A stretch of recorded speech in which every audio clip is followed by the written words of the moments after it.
Asam natin aabot kahit nasan ka man.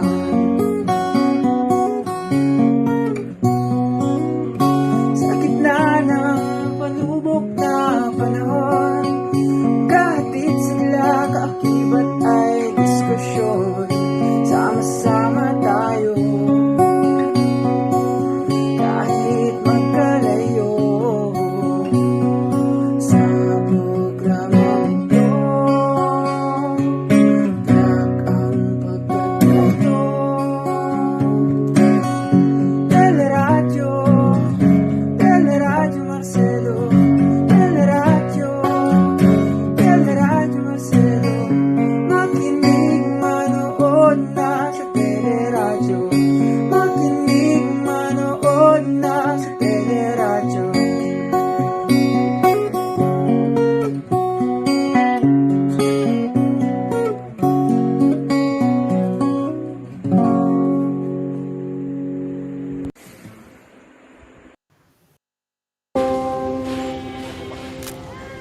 Acuña, Present.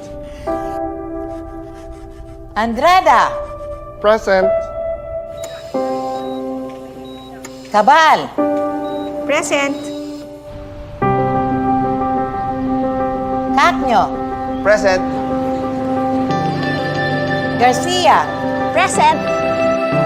Hernandez, Present. Jimenez, Present. Ngo, Present. Rosario, Present. Sipin, Present. Quazon, Present. Valdez, Present. Wordsback, Present. Zuniga, Present.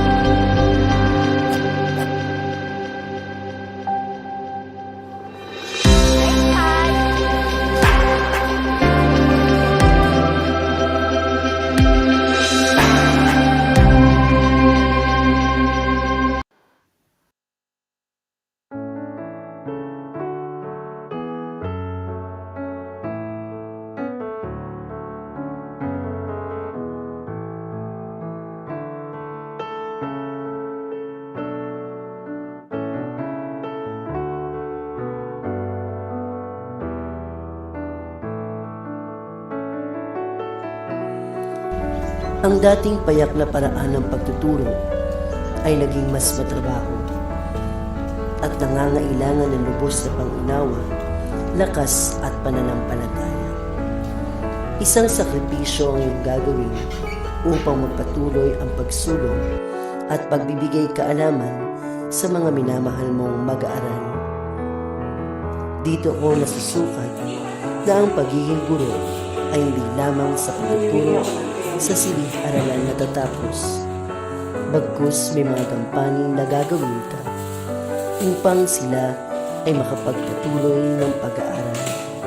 Tayong mga guro ay naging instrumento at katuwang sa hamon ng pagbabago na maipagpatuloy ang laban na ito. Isang tagumpay natin ang maitawid ang kanilang pag-aaral at makita silang nagsipagtapos ng may karangalan sa gitna ng mapaghamong pandemya.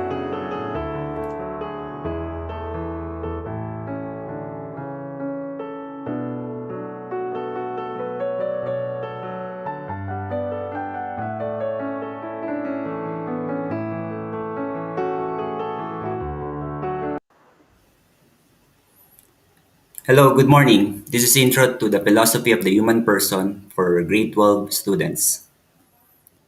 Before we begin, please comment in your grade, strand, and section, and the name of your teacher in philosophy at our comment section. Again, please comment in your grade, strand, section, and the name of your teacher in philosophy in our comment section. So welcome to our week 3 discussion on Teleradio. Our topic will be the human person as an embodied spirit.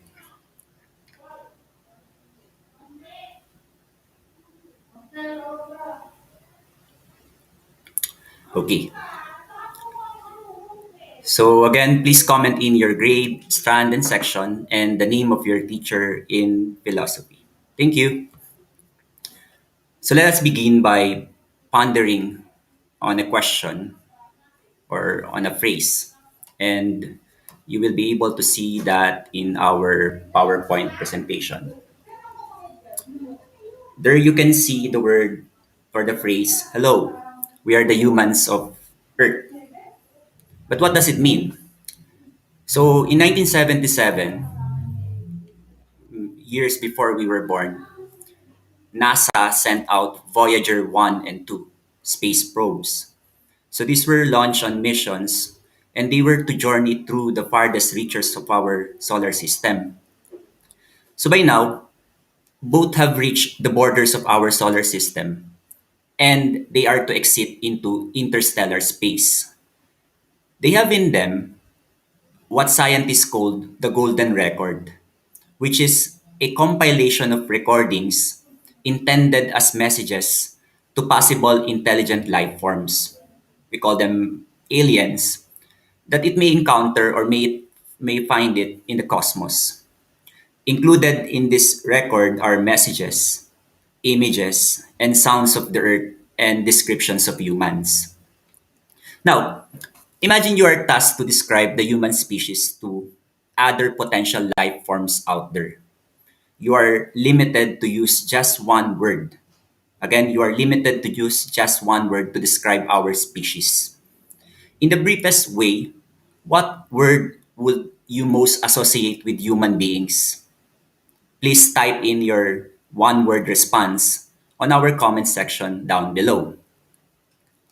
Again, if you are given the opportunity to describe the human species to other potential life forms out there, and you are limited to use just one word to describe our species, in the briefest way, what word would you most associate with human beings?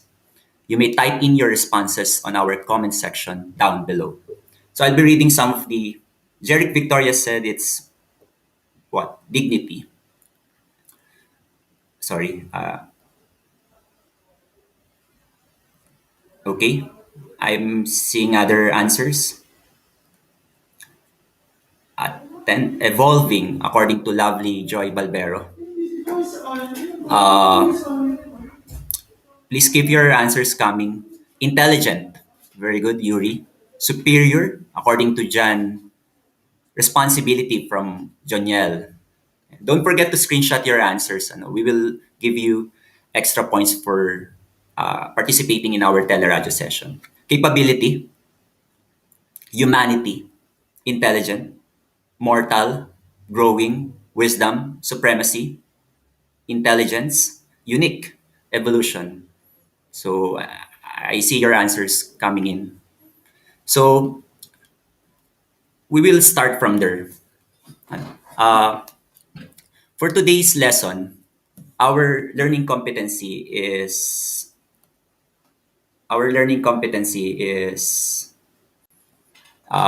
we will be tackling about the human person as an embodied spirit. So you as a spirit with a body or a body with a spirit. First, we shall ponder on the question, what is the human person?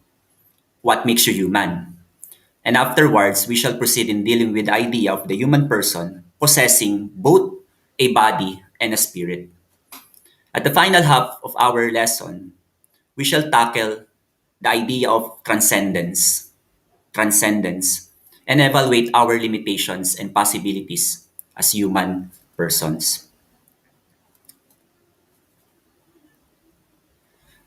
So, again, the title of our lesson for today is The Human Person as an Embodied Spirit. So, we will be answering the question what it means to be humans and what it means to be a human person with a body and spirit, and what it means to transcend our limitations. So, I have here a question, and that question is posted a while ago. So, what it means to be human? Mm, what makes you a human person? And what sets you apart from other beings and things in existence? In Tagalog, we have a unique way of knocking into homes. Sabi natin, tao po, we say. So the phrase can be interpreted that someone might be looking for a person to open the door, or in a deeper sense, we are knocking into the humanity of the other to open up and give us attention and welcome us as a fellow human being. Pero what makes us human beings? What makes us persons? What makes us a tao? Let us ponder on that question. So I have here in the PowerPoint a picture of a rock. So this rock is so this rock is we are going to ask some questions about the rock. Ano? So let us ask this question. Is the rock aware of what is happening around it? Is it aware of what is happening around it? So we are being led here to the first trait that defines a person. Kindly check on yourselves, ano? And that first trait is self-awareness.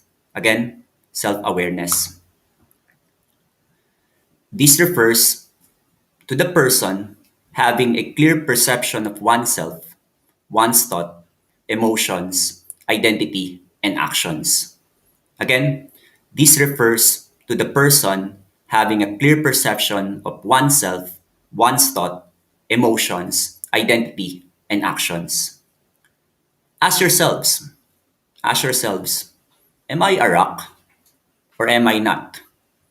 If you are able to ask and answer these questions, then congratulations. You passed the first prerequisite to being a person, and that is, again, self awareness. In Tagalog, we have a beautiful word for self awareness, which is kamalayan. Again, yung bato, wala siyang awareness of its surrounding. Pero ikaw, you are aware of your environment and the things that are happening around you. Now, let us move on to another demonstration.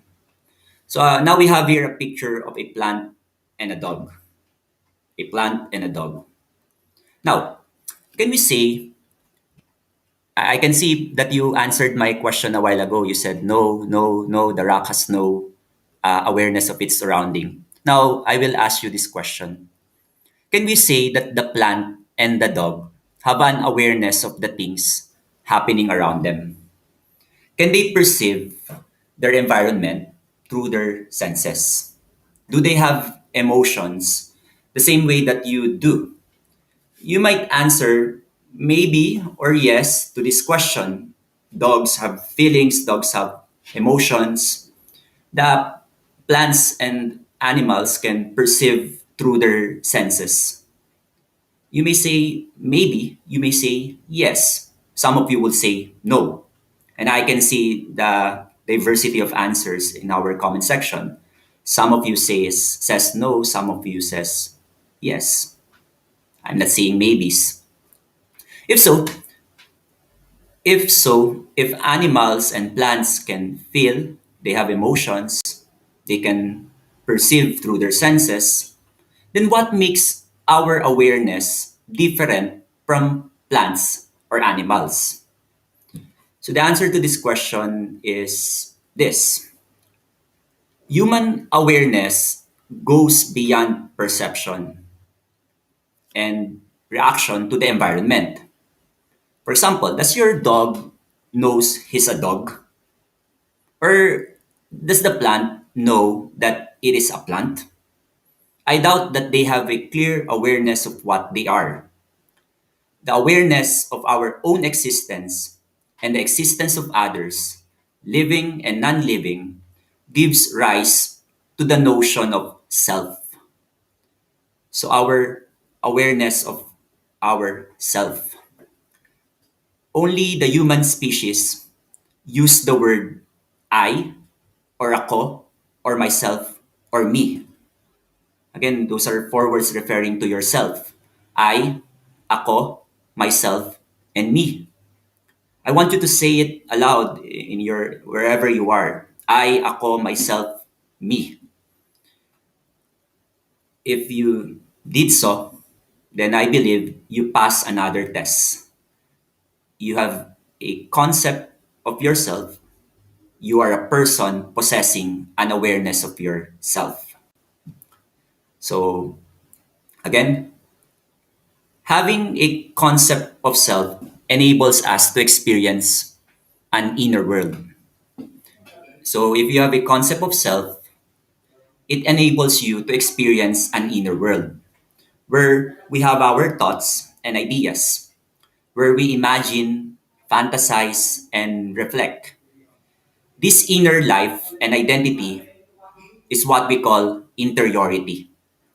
In this interior, in this interior world that we have, is where we think and imagine and remember. It is where creativity comes from. It is where we plan, create goals and dreams. It is where we can create and recreate ourselves, and from there, turn it into reality. Can I ask you, do you have this interior world in you? I believe that your answer will be yes. And I assume very much that you must have. So that would be another trait we associate with a human person, having an inner world, an interiority. So again, in this interior world, this is where we think and imagine. It is where creativity comes from. It is where we plan, where we create goals, and it is where we create and recreate ourselves, and from there turn it into reality. Okay? Now, let me proceed. There's a saying that you cannot give what you do not have. Therefore, you cannot meaningfully interact with other people, with other selves, if in the first place, you don't have a sense of oneself. So for example, yung bato kanina, wala siyang sense of self. So it's impossible for that stone to interact with other stones because of the basic fact na wala siyang sense of self. Having a sense of own self, it enable us to be aware of other selves, of other human beings, and interact with them. So this capability to act or reach out and interact with others is called exteriority. So a while ago, we discussed about interiority. Now, we are looking into exteriority, or the realization that we are not alone and that there are other persons around us to reach out and establish meaningful relationships with others. That's the dictum, man is a social animal. We have that natural tendency to seek out fellow human beings. We have that natural tendency to form relationships and interact meaningfully. And actually, our look at this. Our interactions with other people define our existence as persons. So who you are is defined by how you interact with other people. Because the concept of self is relational. Ibig sabihin, for example, you are a student because we teachers exist. You are a son or a daughter because there you have a mother and a father. You're a girl because there is a boy or any other gender. You're a young person because there are those who are old. There is you because there are others. The self is defined in relation or reference to another. So, again, exteriority. Now, I would like, before we proceed to our next, uh, to the next trait about the human person that characterize the human person, can I ask you to send heart reacts? And heart reacts lang. Can I ask you to send heart reacts in our present life? I would like you to send as many heart reacts in maybe 15 seconds. So 15, 14, 13, ayan. 12, 11, 10, 9, 8, 7, 6, 5, 4, 3, 2, 1. I do not see your heart reacts here in my interface, but I believe you sent them. So you sent reactions. Reflect on that. So you sent reactions. You were able to do it. Okay? Now, the question is this. Who made you press on that heart react button? Who made you press on that heart react button? You may say I did. You may say I did. However, the actual action of sending reaction is yours and yours alone. I can only instruct, but I do not possess a remote control access to your fingers. You are the one who executed or not executed the action. You are the one who lifted or not lifted your finger and pressed into your screens. So I see in our comment sections, most of you send. Ako daw, sabi ni John Andre, yung nagsabi na pindutin ninyo yung heart react. But again, I will tell you, I can only say, I can only instruct, but I do not possess a remote control to access your fingers and make it press the heart react button. What you did is an act of self-determination. What you did is an act of self-determination. Another trait associated with the human person, self-determination. You are capable to determine what yourself is to do. All of you are instructed to send hearts, but some of you have not done it, which demonstrates the presence of a central concept in self-determination, which is the presence of free will. Again, a central concept associated with the presence of self-determination is the presence of free will. Our free will, in Tagalog, kusang loob, it enables us to do actions whenever we want to. It enables us to not do an action whenever we don't want to. Without it, remember that without free will, self-determination would not be possible. Free will is the capacity to choose a course of action from different options. The existence of free will enable a person to act willfully, control his or her actions, and recognize himself as the source of action. Again, we are discussing self-determination as a trait that defines a human person. But together with self-determination, it won't be possible without the presence of what we call free will. So, what influences our exercise of free will? So that's another question. What influences our exercise of free will? So this question leads us to the discussion of another concept related to self-determination. And what is that? The idea or the concept that we call consequence. Consequence. You may have all pressed the heart react a while ago if I said that not doing so would result to you having a failing grade in all your subjects from senior high school to college. Will you not press so? The human person is aware that there are consequences for things that we do. There are consequences for things that we do. We are aware that each action we perform has consequences. Action, consequence. Philosophers assume that a person acts freely. We perform free will. We perform self-determination with due regard for the consequences of our actions. with due regard for the consequences of our actions. Remember that there are two kinds of consequences. There are two kinds of consequences. One is expected, and the other is unexpected. Expected consequences are called intended consequences, while the unexpected ones are called unintended consequences. Again, there are two, intended and unintended. So imagine going to a classmate's house with the intention to bond with them. Magkipag-bonding ka sa kanila.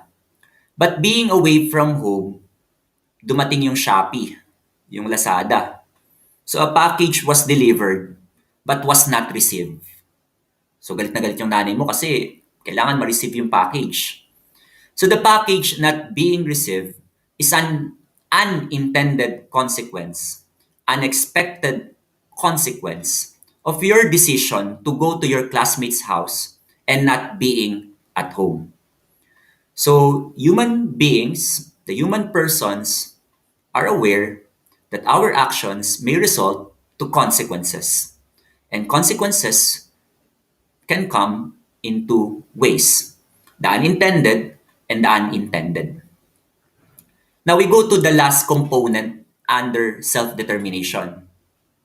Other than the notion of consequences, another strong influence which guide our exercise of free will is this.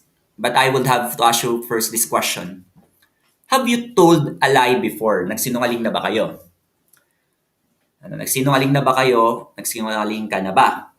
So telling the truth or committing a lie is an act where we exercise free will. We would say, it's okay na magsinungaling kasi we weigh in the consequences of not doing or not doing so. So halimbawa, masasaktan yung isa nating kaibigan kapag sinabi natin yung totoo. So we just lie. So the consequences are greater than not telling the truth. So we just lie. So that is simple that is simple when we just consider the consequences. So the consequence is greater if we tell the truth. So we just say the lies. But we do not just rely or we do not just weigh our actions on consequences. We also relate our actions to morality. Remember that human beings are moral beings. Yes, that strong, we are human beings.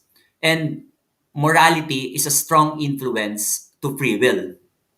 We weigh not just the consequences of our actions, but we also weigh the goodness or the badness of an act. And this guides us or complicates our exercise of free will. Can you imagine other species, for example, your dog, that has a concept of morality the way we do? Do they recognize good and evil? Do they have the conscience or that strong guilt feeling that we have? I believe that they do not have that feeling or that moral sense the way we do. Baka merong kokontra doon sa sinabi ko. I would be glad to hear your opinions in our comments. Now, again, let us do a recap. So far, what we do have in here is a checklist of human person traits.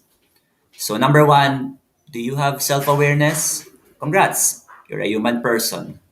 Rationality, are you rational? Do you use your faculty of reason? Do you have an interiority, an inner world? Do you have an exteriority? Do you interact or have the capability to interact with other people and things? And number 5, do you practice self-determination? Do you have free will? Do you have the notion of consequences and morality? If your answer to these questions, if you have all this in the checklist, then you're probably a human person. So congrats. Now, but I would like to ask you a question. I would like to I would like you to think of this question. What if someone, a human being, has none of the traits of the human person we have cited? So what if wala siyang self-awareness? What if wala siyang faculty for reason? Hindi siya nakakapag-isip. What if wala siyang interiority? What if wala siyang exteriority? Hindi niya kaya mag-interact with other people, with things. What if wala siyang self-determination and free will? Will that be possible? A person without self-awareness, no faculty for reason, no interiority, no exteriority, no self-determination, and free will? In what cases is that possible? Can I see your comments on this? In what cases will that be possible? That a human person have has no has none of the said characteristics in our checklist. Can I see your answers? So I'm currently waiting for your answers. I'm asking the question, will that be possible that a person be without self-awareness, without faculty of reason, interiority, exteriority, self-determination, and free will?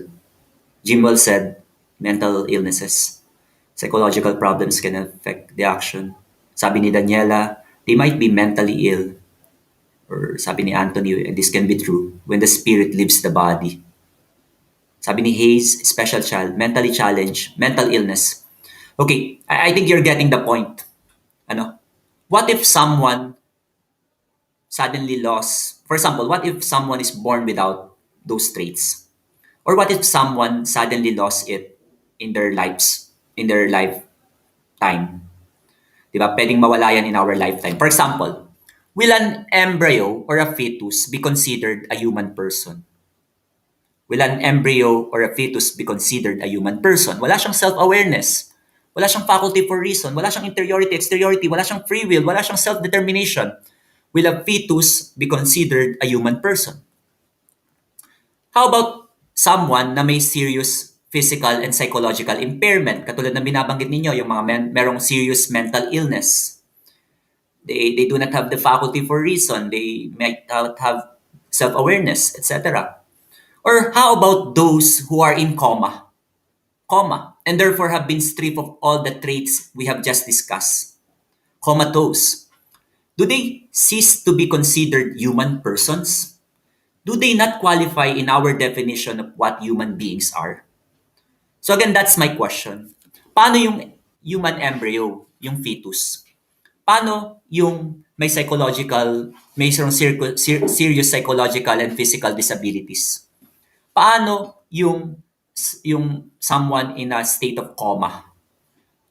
Will they cease to become persons? Will they cease to be considered human persons? Do they not qualify in our definition of what human beings are? What do you think? What's the answer? Sabi ni Rosa, a fetus can be considered as alive, as a human, but not yet a human being. Okay? Sabi ni Hayes, nila Angel, nila Mean, yes. Ano? This is a much debated topic, lalo na yung sa fetus or sa embryo. Different people and different groups look at it in different ways. The law has a way of defining persons, but we are not to go into the details and specific of the debates. So I can see that most of your answers are yes, but some of you said no. Ano? Sabi ni Lloyd, they have the capabilities, they have the they have the capabilities to be a human person kahit mawalan po sila. Ano? Yun ang sabi niya. Are there any other answers? So sabi ni Russell, a fetus can be considered a human, but not a human person. Okay? I'm glad you're giving the time to think about the questions. Okay? So let me proceed with our discussion. These questions lead us to consider that one last trait in our discussion today. So we have one last trait. What do you think is that one last trait? While I discuss, please try to guess what is that one last trait. So that one trait that we assume to be inherent to all human persons, that which refer to the innate. Pag sinabi mong innate, from birth or even before birth, from the start of our existence, that innate right to be valued and respected. That which I'm referring is that natural worth or value of a human being. You have it as a person from womb to tomb. It is natural and not given, and that we believe cannot and must not be taken from anyone. And I can see answers. Nayana said, dignity. Very good. Sabi ni John Andre, it's dignity. And I'm seeing more answers. Dignity. So, yep, it's dignity. Each person, each person is worth the same as another person in the sense that every person is priceless. Walang kasing halaga. Immeasurable, hindi mapapantayan. That every person is unique, nag-iisa at katangi-tangi. That every person is unrepeatable, hindi mauulit, hindi magagaya, and irreplaceable, hindi mapapalitan kailanman.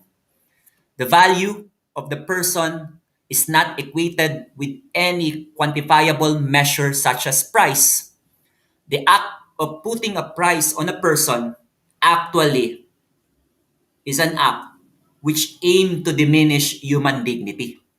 When you put a price on a person, when you equate a person to a certain price, the tendency is to diminish human dignity. And any attempt to put quantifiable value on the worth of a person tends to dehumanize and degrade. These are insults, I believe, that attack the very notion of a person having value or worth. It attacks the very notion of a person having dignity. So the value of the person hinges on the fact that no person is dispensable or interchangeable. Hindi sila pwedeng pagpalitin. Halimbawa, di ba, each person, sabi natin, di ba nakakarinig tayo ng mga tao, we hear people saying, magkano ka, or sasabihin, wala kang kwenta, or wala kang halaga, or you're worthless. These are insults. These are attacks to the very notion of human dignity.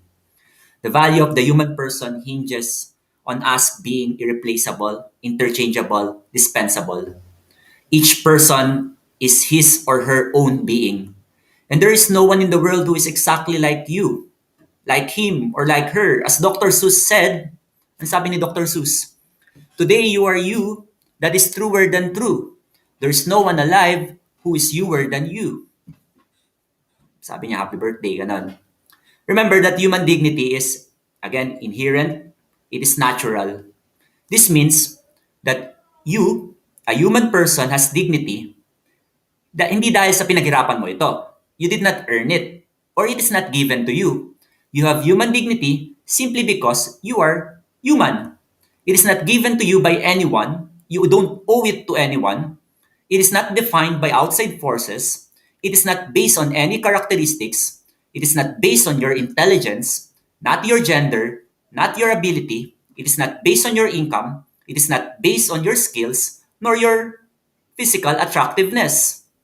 Dignity applies to both the genius and the mentally challenged, to the handicaps and those who are differently abled. Even, for example, you lose an arm or a leg, it won't diminish your dignity. Being subjected, for example, to heinous crimes, an example will be that against chastity, like rape, won't strip a woman or a man of his or her dignity. because that dignity cannot be taken away from a person. Even criminals who may have committed very heinous offenses are still persons. Kahit nakagawa ka ng karumal-dumal na krimen, you're still a person accorded with the same dignity as a person who did no crime. Because we uphold that in spite of one's actions or behavior, a person retains his or her dignity.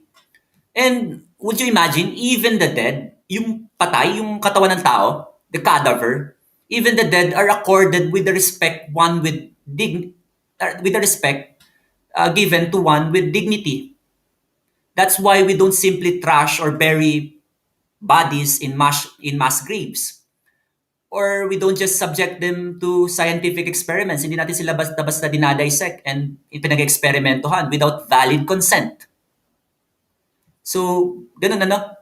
So, human dignity is something that is inherent, inalienable, and cannot be taken away from you. It is not reliant, it is not based on the presence of outside or other traits. So even without the first five traits, a human person can be considered a person simply by virtue of his or her human dignity. So human dignity drives us to seek what is good. Remember, the recognition of the dignity of the human person. Try to look at the world this way, that every person has dignity.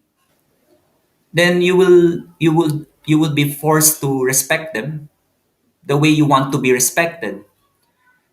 It should be noted that the recognition of the dignity of the human person is the basis of all human rights.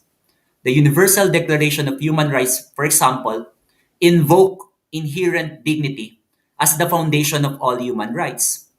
So sabi ng Universal Declaration of Human Rights, we are equal in dignity and we are equal in human rights. And if dignity is inalienable, hindi mawawala, hindi matatanggal from you, so as human rights, they cannot be taken away from you. So let me quote from the Universal Declaration of Human Rights. Sabi ng Article 1, all human beings are born free and equal in dignity and rights. They are endowed with reason and conscience, and they should act towards one another in a spirit of brotherhood. That's from the Declaration of the Rights of. That's from the Universal Declaration of Human Rights. Now, from the annals of Philippine history, I would like you to read and remember this so that what you'll be reminded that among our heroes and among our political thinkers, we have this concept of human dignity, beautifully praised by Emilio Jacinto, the brains of the Katipunan.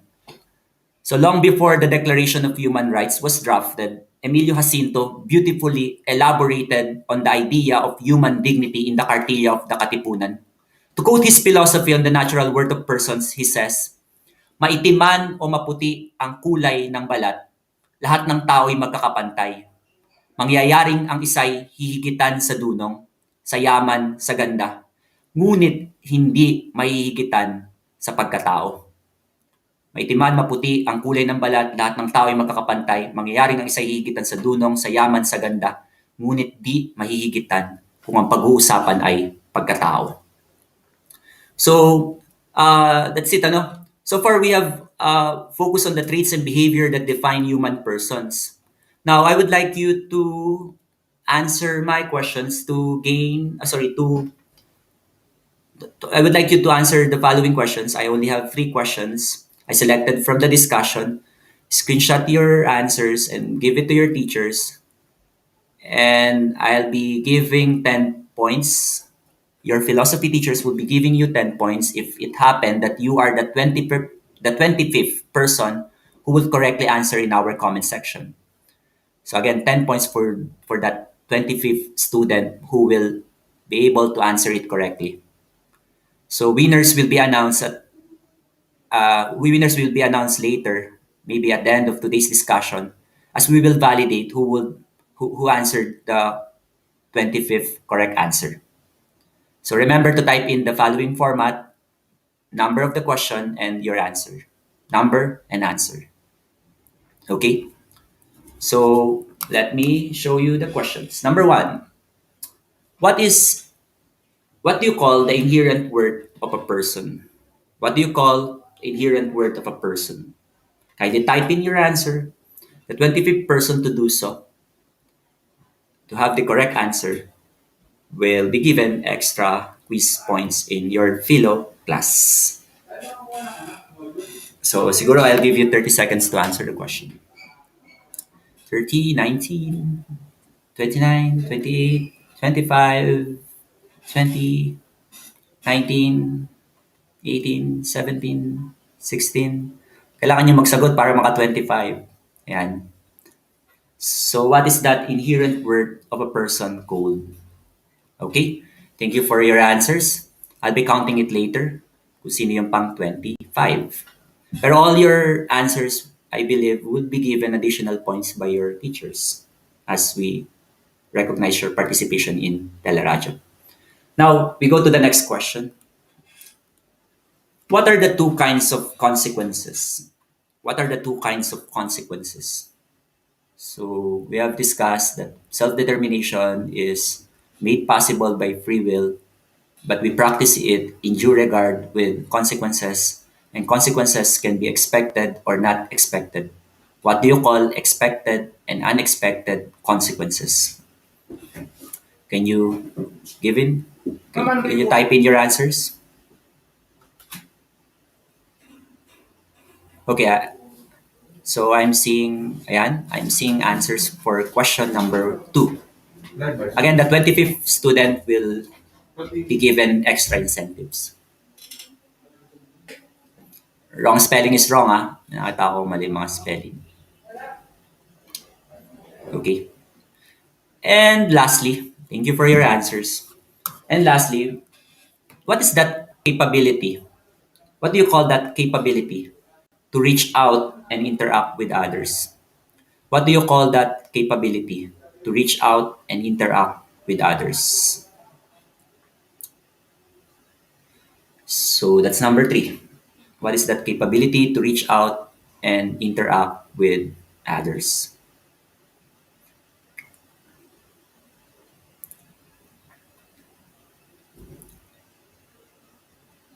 Okay. So I'm seeing answers for question number 2.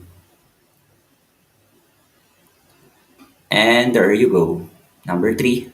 Okay. Okay. Okay. So, ayan. Thank you for your answers. Keep them coming. Now, I would like to remind you that this is just the first part of the lesson for this week, as the other half will be discussed in your respective philosophy lessons or sessions in your with your teachers. So the topic is the embodied spirit. We only define what it means to be a person in your philosophy classes, in your respective philosophy classes. You will be discussing the human person as having both body and spirit. So that's it for today. I hope you learned something from our discussion. Thank you, grade 12, and hope to see you again next meeting. God bless everyone and have a nice day.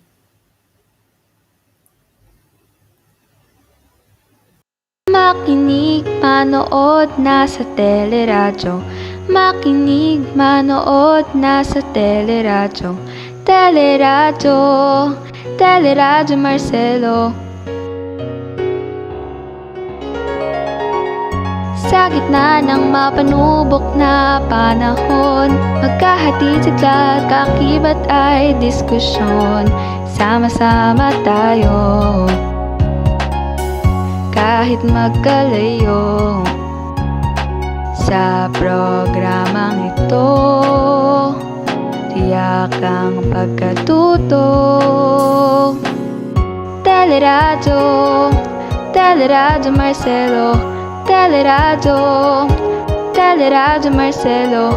Teleradyo, Teleradyo Marcelo.